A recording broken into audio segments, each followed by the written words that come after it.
નડિયાદમાં લારીવાળાના ચોંકાવનારા video, ગટરના પાણીમાં fruit સાફ કરતો કેમેરામાં કેદ થયો છે। નડિયાદ શહેરમાં માઈ મંદિર ગરનાળા પાસેના ચોંકાવનારા દ્રશ્યો જોવા મળ્યા છે। એક લારીવાળો ગટર અને વરસાદના ગંદા પાણીમાં ફળ ધોતો કેમેરામાં કેદ થયો છે।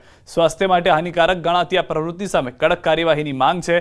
આ દ્રશ્યોએ નડિયાદવાસીઓને ફળ ખરીદતા પહેલા વિચારવા મજબૂર કરી દીધા છે। તો હાલના નડિયાદના પણ આ દ્રશ્યો જુઓ કે જેમાં પાણી ભરાયેલા છે, જેમાં ગટરનું પણ પાણી છે અને ગંદુ પાણી પણ છે।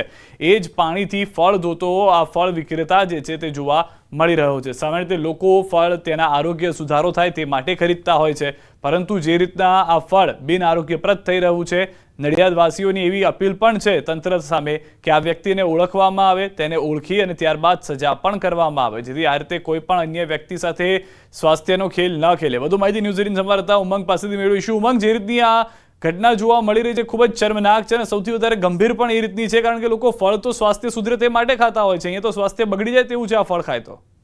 બિલકુલ ચોક્કસ રીતે નડિયાદ શહેરની અંદર ચોંકાવનારા દ્રશ્યો સામે આવ્યા છે। જે પ્રકારે ગઈકાલ નડિયાદમાં વરસાદ પડ્યો હતો ત્યારે નડિયાદનું જે 4 જેટલા ગન્ના છે તેમાં પણ હજુ પાણીમાં ગરકાવ છે। ત્યારે નડિયાદની જે એક ફ્રૂટની લારી વાળો છે તે પોતે આ ગટરના ગંદા પાણીમાં ફ્રૂટ ધોતો હોય તે પ્રકારના દ્રશ્યો સામે આવ્યા છે। જે પ્રકારે તમે દ્રશ્યોમાં જોઈ શકો છો કે કેરસમાં પાણીમાં તે લારીની અંદર ફ્રૂટ છે તે ધોઈને પોતાની લારીમાં મૂકી રહ્યો છે।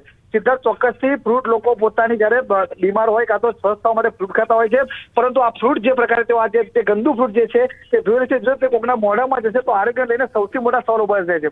સિદ્ધાર્થ, મહત્વની વાત કરું તો ન્યૂઝ 18ના માધ્યમથી નડિયાદના મહાનગરપાલિકા આરોગ્ય તંત્રને પણ કહું છું કે આ જે ફ્રૂટ વાળો છે તેની શોધખોળ કરી અને તેની પર કાર્યવાહી કરવામાં આવે તો જે આ ગંદુ ફ્રૂટ છે તે કોઈના મોઢા સુધી ના પહોંચે। જી સિદ્ધાર્થ, આભાર સમગ્ર માહિતી બદલ। તો હાલમાં જે દ્રશ્યો છે તે સવાલ ઉભા કરી રહ્યું છે સ્વાસ્થ્યને લઈને, જે જોખમ થઈ રહ્યું છે તેની સામે।